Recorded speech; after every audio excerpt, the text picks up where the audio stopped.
Hi, I'm Lewis Perkins, and I welcome you to this podcast series on climate conversations. And we're focusing on AII's climate solutions portfolio, and specifically featuring programs, grantees who are part of our climate solutions portfolio in our first wave of grant making. So as we've shared before, AII has the ambition to attract and deploy $250 million in grant-making dollars against decarbonizing the supply chain of the textile apparel and footwear sector. And as a part of that, our first lead partners have pooled together funding towards the grant making. And we're going to talk a lot more in upcoming podcasts about our theory of change around philanthropic, as it also aligns to unlocking debt and equity. Many of you have probably heard that our goal is to also unlock a total of $2 billion in different asset classes against the decarbonization work of the industry. And that number came from the research that we did with HSBC and Fashion for Good, and the report called Unlocking the $1 Trillion Opportunity to Decarbonize Fashion. So total decarbonization, we estimate to be about $1 trillion. And so as part of that, AII launched the $250 million Fashion Climate Fund as grant-making dollars that then would align to debt and equity. So today we're going to talk to one of our first grantees of this first call for the Climate Solutions portfolio, and that's Atnyel from Made2Flow. And we have several guests today, by the way. And I'm going to start with Pauline, who's a member of our team. Welcome to this podcast series. Thanks for being here. Thanks for having me. So first of all, let's introduce you. Tell us about who you are and what your role is with AII. Yes, I'm the environmental portfolio lead, and I have been working on the climate solutions portfolio as it relates to the grant making. So the application process, supporting the advisory council to select the grantees, and now, of course, very excitedly actually kicking off the projects with the grantees themselves. And you've been with us this year. You're part of AII's growth by building out this functionality at AII. With having a climate solutions portfolio, we brought you on the team. Tell us what you were doing prior to that. So prior to that, I was working at the Carbon Trust, which is a non-for-profit climate change consultancy. And I was really working more on the kind of brand side, science-based targets, scope 3 reporting, all of that. So I'm taking that, big picture expertise now down to the kind of implementation side. So yeah, very excited to be doing that work now. Well, you're obviously a great addition to our team, and you're helping us really manifest, I think, the vision that we have to help this industry in a powerful way. Tell us a little bit, and we're having conversations through this podcast series with other folks engaged from the advisory council and Kurt Kipka, our chief impact officer. But from your perspective, tell us a little bit about the power of this climate solutions portfolio, what it's intended to do. Yes, I guess from the grant making perspective, we have the power to remove barriers and to really help solutions that we know are going to be effective for those 2030 goals to get to scale. So I think the power of the grant making that we're doing is really to kind of move the needle on some of those ideas that maybe just need a little bit more support to then unlock their scale potential to 2030. And on the kind of registry side, our vision is, of course, to not just have grant funded projects and programs and solutions on the registry, but indeed kind of any climate solution that we think is going to have the effectiveness, reach and scale, which is the same methodology that we've used to evaluate the grant projects. Those climate solutions that are really going to move the needle for the sector. I'm remembering a conversation that I had with the Dune Foundation in Amsterdam, in the Netherlands. That's part of the Dutch Postcode Lottery's philanthropic and investment family. And we were sharing this concept, and they gave us a grant to actually build out the strategy around the climate solutions portfolio early days and how that would align to raising a fund. And they said it's like an intellectual clearinghouse of good solutions that need to get to scale. And I like that, but I also think the power of it is it's not you and me as the arbiters of deciding what's good and what's not. It's really applying two things in my mind, like first, a data-driven science-based approach to following the carbon, and two, more technical experts from brands, from third-party advisors from academia, bringing in technical experts. So tell me a little bit about that. And we're going to invite Mallory in a minute, who's part of the advisory council. But tell me about how convening and pulling together this pool of resources to help follow that data-driven, science-based approach has been achieved. In actually setting up the application process and how we would go about evaluating the grant applications, a lot of that expertise came into that. So that's where this concept of effectiveness, reach, and scale came from. And with the wealth of experts that we have on the advisory council, we were able to develop a framework of evaluation that really takes into account what is going to have the most impact, but on a broad scale, so on a broad applicability across the sector. So that's the reach aspect, making sure that it can be deployed across different elements of the supply chain, that it's not just a very niche application. And then, of course, looking at the scale aspect. So to what extent do we believe it's feasible for this solution to really dramatically scale to 2030 so that it can deliver on its very promising impact? So when it comes to the data-driven approach, of course, we've requested that solutions submit data calculations on their CO2 reduction potential, and we've evaluated those, the advisory council, and then again, looking at where this is applied, the advisory council is able to, with their experience, state, does this have broad application? And then where the applicants have also submitted their plans to scale, again, being able to see, is this a feasible plan to scale? Have they acknowledged the barriers that exist? Is this grant project going to help alleviate those barriers? And do we really believe that this is going to deliver on its promised impact by 2030? So the advisory council helped create the application and the evaluation process, and then took that through when we kind of did the first screening of the applicants, then took a deeper dive into the long list, turning it into a short list, which we then invited to pitch so that we could, get some life into the applications and speak to the applicants themselves. And then there was a deliberation process where we evaluated all of the applications on those three key metrics. And having the representatives of brand, manufacturers, material experts, dyeing experts, and of course, representatives from our own organization, we were really able to gather all of the different levels of expertise from different areas in the value chain as well to do that evaluation. Then I'm thinking of the other expression which we've been using, which is to create a center of gravity, which I think if they're the idea that it's not AII alone, that we have so many partnerships through different strategic collaborators, organizations, NGOs, third-party solution providers, technical experts that are part of this ecosystem, that we really want to reach out to everyone who's working on this to kind of have some critical role within it. And as we grow and build and get further along in deployment of grant making, more solutions in the CSP,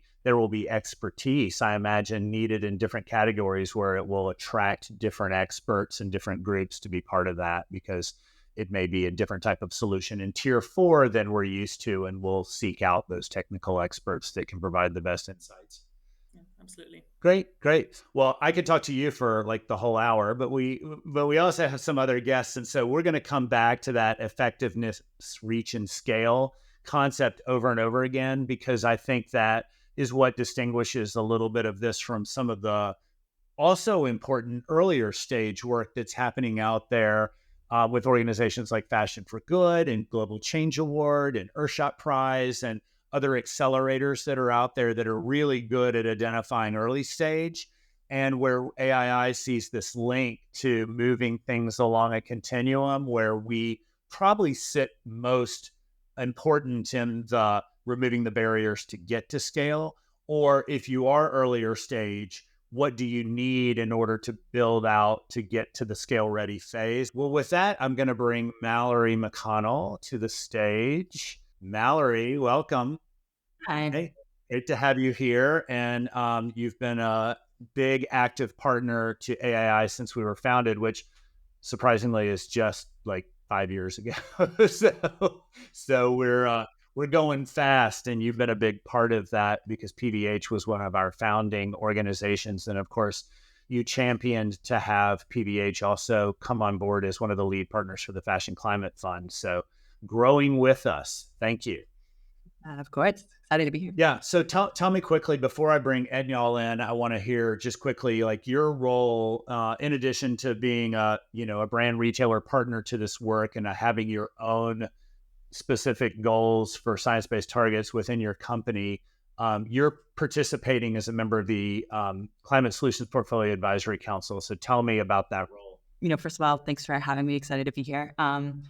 And excited to be a part of the advisory council. So I want to say kicked off earlier this year. And there's around, I think, 6 of us on the council. And, I think Pauline described kind of the activities really well, but really a set of kind of brand representatives, third-party experts, as well as, manufacturing voices and then AII staff coming together to really help do some of, I think, the initial vetting around some of the solutions that we're starting to see come through to really help supply chain decarbonization efforts. So, really, I think bringing a pretty diverse and unique set of experiences to kind of look through, what are some really practical, meaningful solutions that have kind of the data behind them, have been sort of proofed for concept, and really need that extra support for getting to commercialization. So that's really, I think, what the Advisory Council is intended to do, is start to act as that kind of initial filter, based on a really set of scientific criteria to say, what are these solutions that are coming at us really quickly are valid and credible, and which really are things that we should kind of convene and sort of invest around. So my role, I think, within the council is really, I think, to kind of have that sort of brand voice, and really to look at, I think, from a large scale supply chain that we operate here at PVH. What are solutions that are really needed as we start to think about where the needle is on kind of our work within the supply chain, and then what's, I think, really practical in terms of actual scale and reach and the ability to kind of drive the impact at the magnitude that we need to see. Yeah, and listeners can go to our website and learn about the other members of that advisory council. And also, it's important to know that around the advisory council is other technical experts that we reach out to, including the manufacturer. And I know that Abhishek from Arvin is part of now joining that advisory council as well too. But we need to ensure, ongoing that around you have AII staff and then have an advisory group around that. And then the whole slew of input and technical experts to ensure that, we're not just looking at it through our own lens, but we're really engaging. And do you feel that you guys are getting a good handle around getting the right voices to the table? Or, as we continue to grow, I know we can always improve upon that as well. I mean, I think the thing I love most about the group that we have is that there's a sense of humbleness of, kind of what we know, what we don't know, and a willingness to kind of reach out and raise a flag when, there's an area that we need to really bring someone else in. So it's been, I think, successful in that first initial round. Yeah. And that advisory committee will continue to evolve and rotate, and will, bring in new individuals, and that's exciting. And then ultimately, you all make recommendations with AII staff that get presented to the AII board for final decision making as it hits the budget of the Fashion Climate Fund. So you're not the final voters or decision makers, but you're informing based on all this dedicated work to serve at the discretion of the board to say, this is what we believe is the most meaningful first use of these funds. Okay, with that, let's dig into Made2Flow and learn about one of the amazing solutions that made it across the finish line. So with that, Atnyel, Guedj, thanks for joining us today. Thank you. Very excited to be with everyone. Well, tell us a little bit, first of all, where are you coming in from today? Well, as I always say, Made2Flow, we're Berlin-based, but I specifically am based in Tel Aviv. That's right. I saw that on your bio. We're all in different areas. Pauline, I think you're coming in from Bangladesh today, although you're normally based in Amsterdam. And then Mallory, are you in North Carolina, or are you in North Carolina today? Yep. North Carolina today, also based out of New York, and I'm in the Bay Area. So, Atnyel, let's dive in a little bit. Tell me a little bit about you, first of all, and your role at Made2Flow, and then, tell me about Made2Flow as an organization. I'll start with my background because it will make sense. I'm a merchandiser by profession. So all I know is the fashion industry. I worked for different type of brands, mostly larger corporates, mostly out of London. And at a certain point, went to work for the Italian fabric manufacturers that I was cutting orders from. And someone told me the future it's China. So I just moved to China. I went to manage production lines there in Zhejiang province. I was most of the time. And I think it was also around that time, and interestingly enough, afterwards in North Carolina, where I did my first impact measurement. That was 10 years ago. And that was in many ways the foundations of Made2Flow. I'm one of the two co-founders. With me is Tal Shogol, who's our CEO, who's based in Berlin, like most of the team. And I think what we understood is that essentially, if we want to promote sustainability in the industry, it's a data problem. That's the way we see it. That's our point of view. And so we are a data company. Our job is to go get the right data continuously and be able to validate it so that we can actually properly measure and obviously lead to reduction over time. So tell me, then let's just jump in specifically the Made2Flow technology or solution that you all are being awarded for and included in the climate solution portfolio. I'm going to read off of the marketing materials because I think you're going to do a better job of leaning in. A scalable and personalized impact reduction recommendation engine supported by a data management platform. So that sounds a little complex to the average person out there. Tell us a little bit about this recommendation engine, which I love. I love that, the recommendation engine. Tell me more. I think the first thing to understand is about consistency of data. So we need to be able to bring data all the time from the different production partners, right? Data before something happens, during, after, and so on, right? And we've seen it along the way that there wasn't enough data. So for example, before, we couldn't assess properly what should be done during what is the transition period, and after, to be able to assess that if something was done, if there was an abatement at a production facility, what was the actual result of it? And not just for the sake of saying well done or terrible or whatever. It's not about the adjective. It's about basically about planning and be able to progress from there. Yeah. So the recommendation engine is about being able to help them make these first steps. What we recognized is that we need two types of recommendations. One, we need to allow third parties to come in and work freely, have a platform to organize the data, to show them things, to be able to validate. So basically take all the bureaucracy out of them and just concentrate on recommending what should be done. And the platform itself should be able to recommend the easier steps, something with a return period that's less than 14 months. So something that in theory a facility could potentially finance themselves. And if we get them these easier solutions, if we facilitate these steps, then we start working. And it's about an incentive loop. So once they start doing something, they'll get on and get on, because I think in the heart of it is helping everyone, both brand and supplier side, understand that at the end of the day, it's efficiency.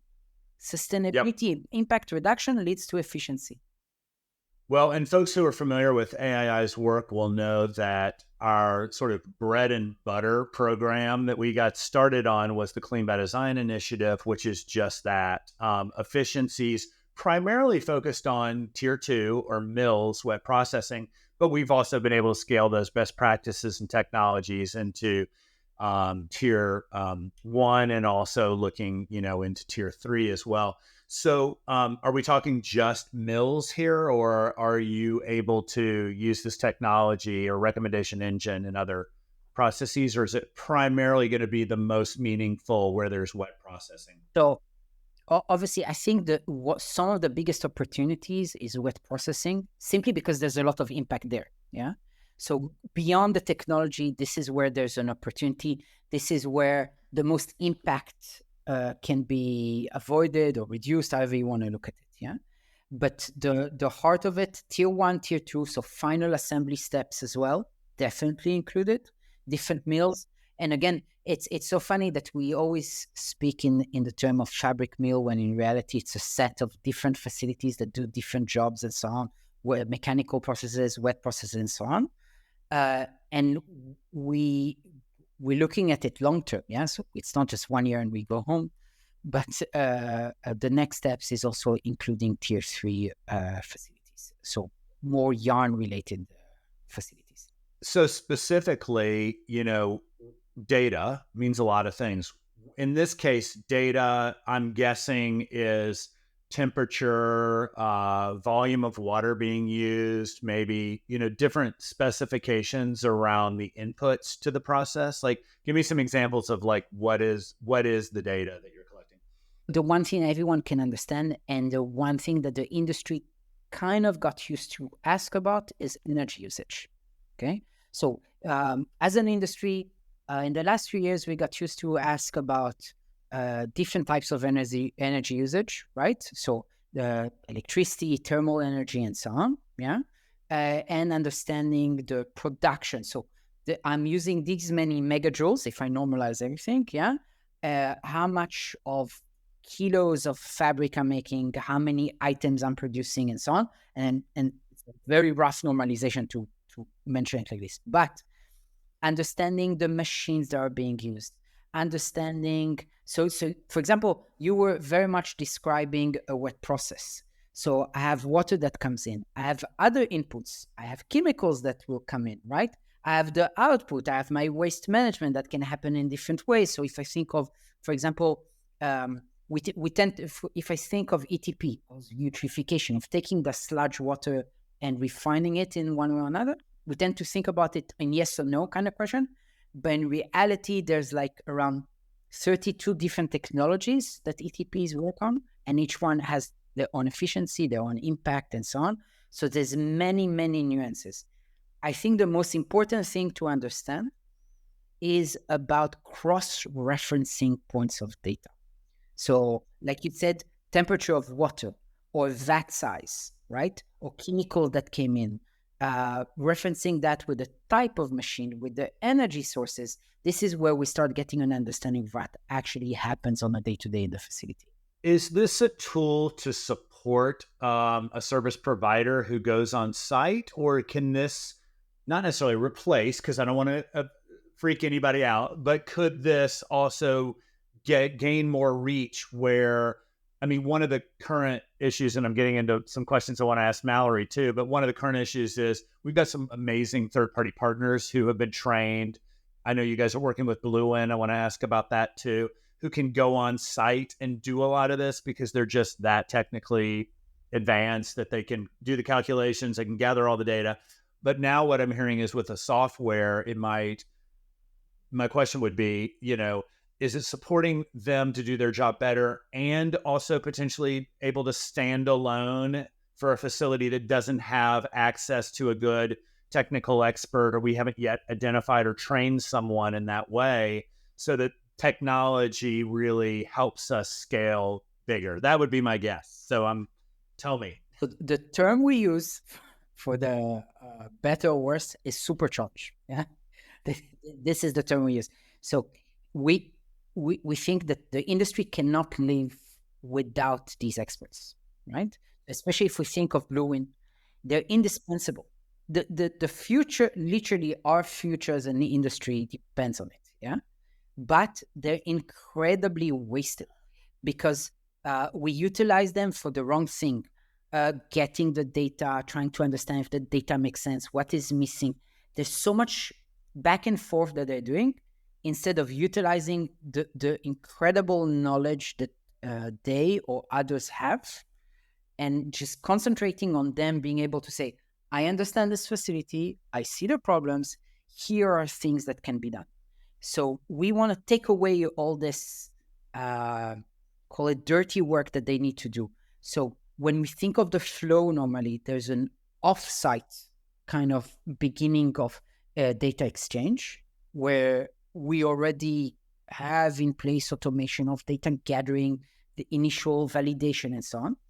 Then there is the steps where they come in and have a look at the data and may validate and request other data, different extra data, and so on.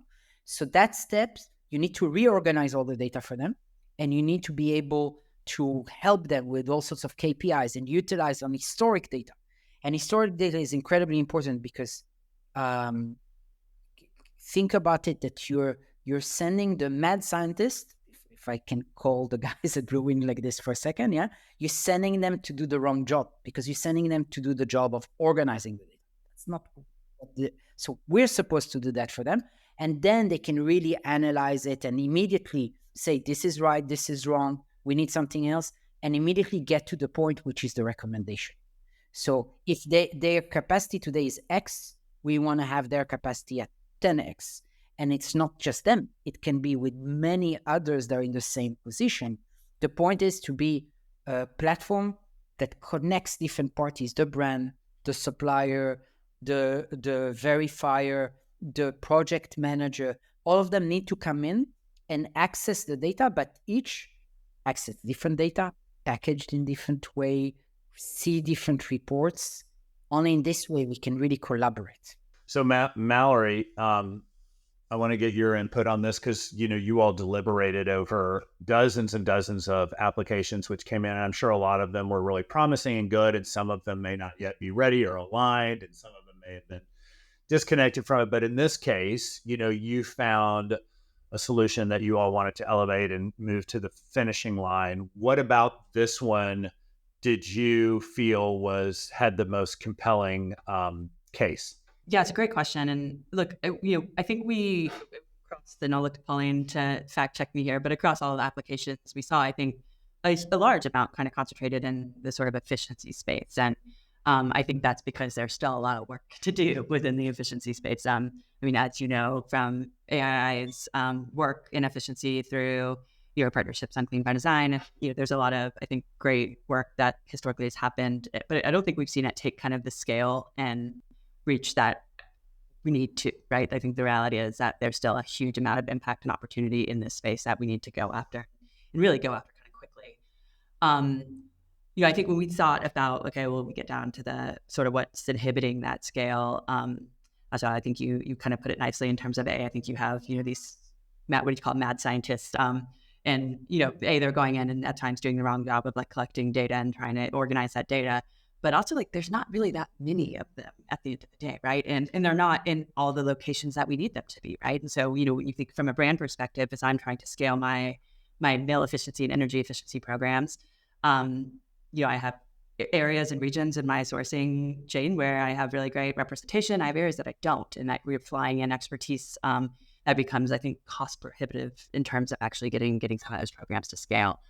I think what we really liked about the proposal was that idea of how do you start to use sort of machine learning and technology to enable that scale and reach, and to really start to complement where you do have on the ground resources, but then potentially to get to a place where you almost have like a systemic way of learning that a mill puts into place, and or any vertical or any kind of energy intensive, I would say, operation into place that on a day-to-day basis is kind of giving you recommendations and churns that doesn't rely on a kind of single expert that's coming in, once a year and trying to, collect data that makes us that data that makes recommendations, but something that can be kind of customized. So I think we're really excited, I would say, about kind of the potential for reach and scale that this proposal brought to the table for an area of work that really, I think, has a lot of opportunity for us to pursue. Yeah. No, the case is certainly a strong one, and I think for anyone who's been working in the space of trying to figure out the decarbonization,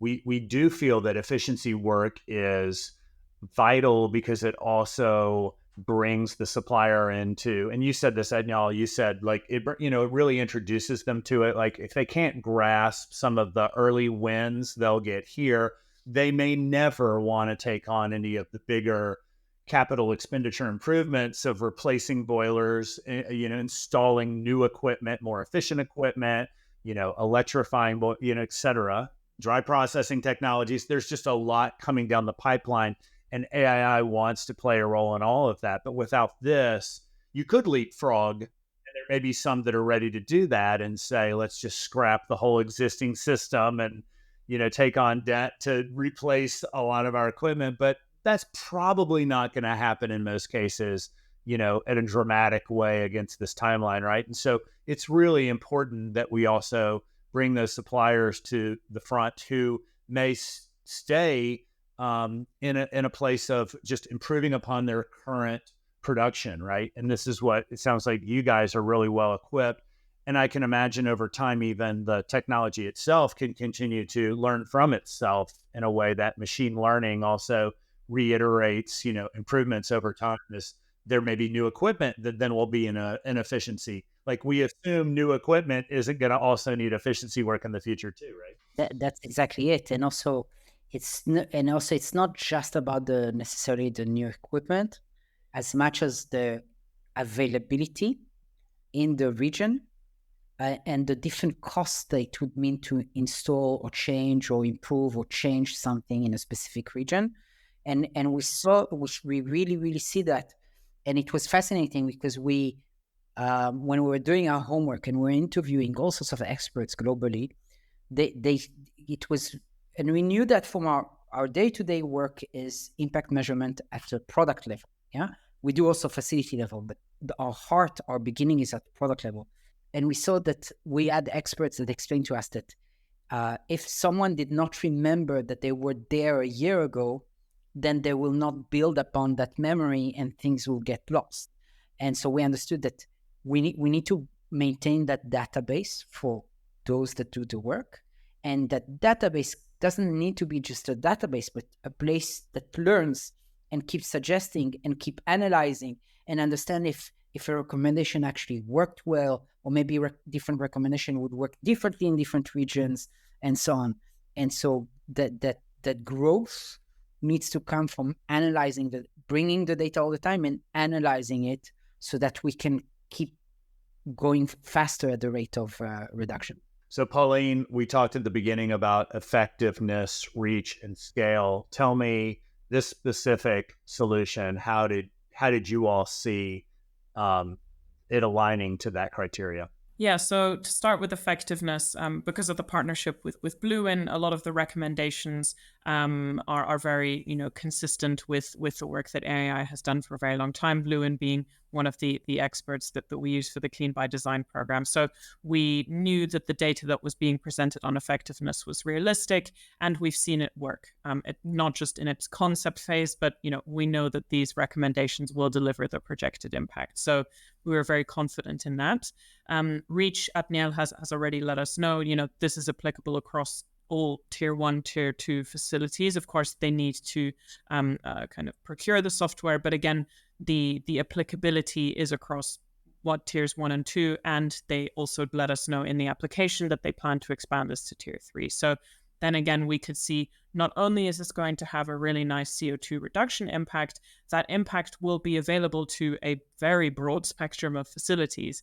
And then, of course, on the scale, we had to evaluate, tier 1, tier 2, eventually tier 3. But is it easy for the facility to kind of procure that software? And so, we saw the costing of that, which is very favorable, especially when you compare it to, the costs associated with lots of in-person experts and all of the other data management that goes on. So there was that. And then again, the plan they had to scale that beyond the pilots that they're going to do for the grant program.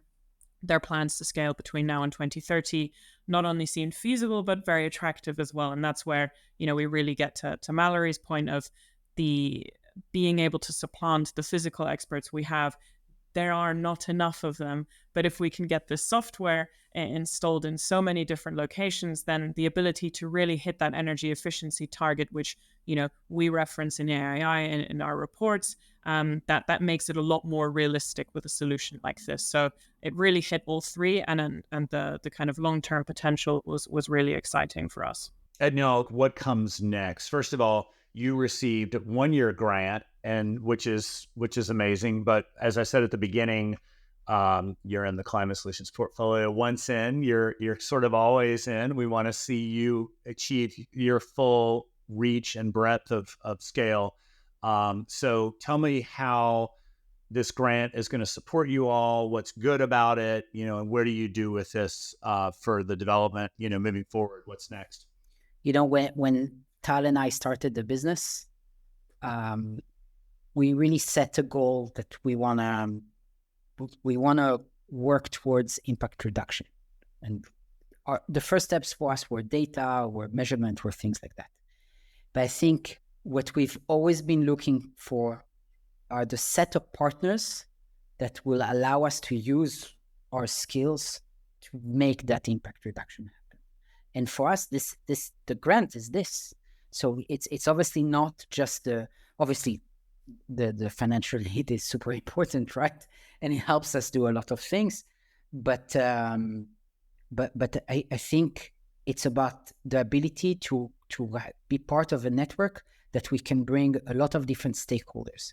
And it's only if we'll collaborate, only if we'll allow all these different stakeholders to come into the platform and each enjoy and contribute at the same time from it, that we'll actually be able to execute our ideas.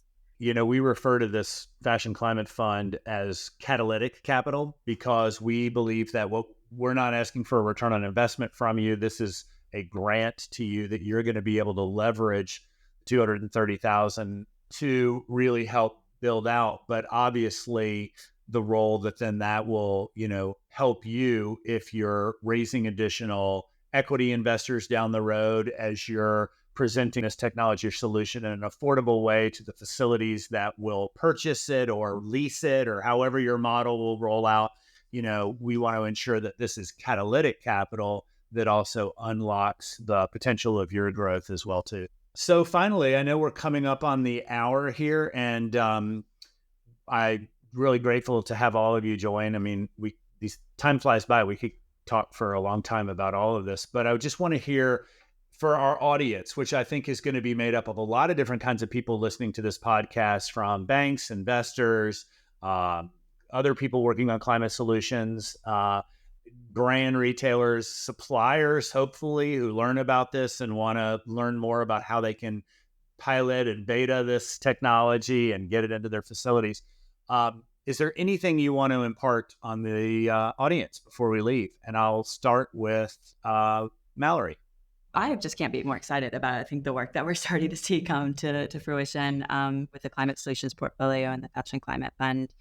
I think it's such a needed investment. And I think the systems solve for the work that we have ahead of us of kind of decarbonizing the supply chain. And I think we're kind of getting these conversations around either or, and I think all of this is an and, right? We need all of these solutions and more. So excited to see, the portfolio come together, excited to see solutions go live on it, excited to see grants being made and investments kind of coming to life, and really being able to follow those dollars to impact and start to see, I think, some really needed improvements in the pipeline. So I think, as a member of both the fund and the advisory council, we'll make an ask for people to join us. Come join, bring your expertise, bring your solutions, bring your philanthropic dollars or other dollars, and be a part of what we're trying to build here, because I think it's meaningful. I love that. The center of gravity. Pauline, how about you? I think it's just really exciting to showcase this first example, but generally to be able to prove that our funding is going to have this additionality, that it is going to drive impact that maybe otherwise would not have taken place or not taken place as quickly, because time really is of the essence. So really excited to start all of these projects, but of course to see what else has to come. And we hope lots of solutions are inspired by these first projects, and we're looking forward to receiving more. Excellent. And Atnyel, I'll let you have the final word. Any imparting wisdoms or call to action? Okay, so maybe it's a merchandiser speaking, but we've seen a lot of greenwashing in the industry. And I think for us, what is being built here and, beyond just our solution is the ability to show that the only way forward is insetting, right? And investing back into the supply chain. And we really hope to advance this conversation, and more than just attaching numbers and be able to show the efficiencies and make it happen and so on. I think it can create an incentive loop that other companies, whether they're in the program or not in the program and so on, will understand that this is the only way to go, and bring more and more to go this way. I agree. Well, and I'll just end by saying, I think, in summarizing kind of what all of you said, I think this was our intent when we set out, was to find solutions like this that would help us do what is hard to do, in terms of reaching more facilities with the type of programs that we know are proven, and we know the methodology that's going to be in your tool is proven. So now how do we get that out to scale? And this is a great solution forward. So I thank all of you for joining me today, and we will have more series of podcasts to talk about more of the other innovations that are coming out. Thank you three for joining today. Thank you. Again. And do join us for the next series of this podcast and ongoing conversations with some of the solutions that are being funded and scaled through our Climate Solutions portfolio. Thanks again. I'm Louis Perkins, President at AII, and appreciate you joining us today.